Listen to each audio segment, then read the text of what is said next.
Bonjour, bienvenue dans le cours de statistique. Une petite fiche méthode. Comment tracer un histogramme?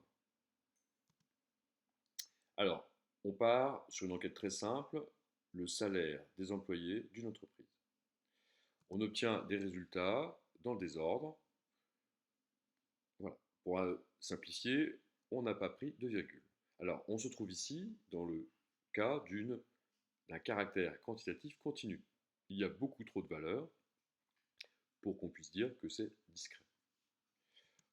La première colonne va donc être rangée par classe de salaire, c'est-à-dire par tranche ou intervalle, ici de 1000 à 1500 euros, puis de 1500 à 2000 euros.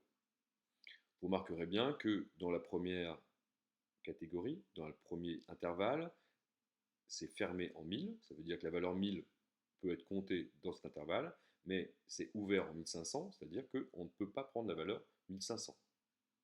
Elle sera prise uniquement dans le deuxième intervalle. Donc on compte les intervalles, ils ont tous la même amplitude. Donc c'est ce qu'on disait, à chaque fois une différence de 500 euros. Quels sont les effectifs de chaque classe? Eh bien, entre 1000 et 1500, on obtient 5. Vous remarquerez que la valeur 1500 n'est pas comprise dedans.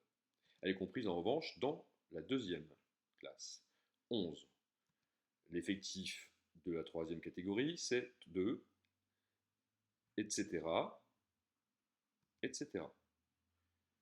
On vérifie que l'effectif total est de 24. Alors à présent, comment on va présenter les résultats? Le graphique qu'on va choisir s'appelle un histogramme. On a besoin d'un axe horizontal gradué, mais verticalement, pas de graduation. Alors pour dessiner l'histogramme, on choisit une surface unité. Entre 1000 et 1500, ce petit rectangle vaudra une unité.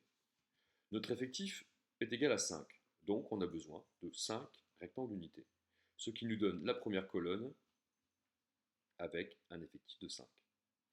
Alors pour la deuxième, c'est pas plus compliqué. 11 unités empilées donnent une colonne correspondant à l'effectif 11. Ainsi de suite pour les troisième, quatrième et cinquième colonnes. Un petit titre, voilà, la répartition des salaires dans l'entreprise.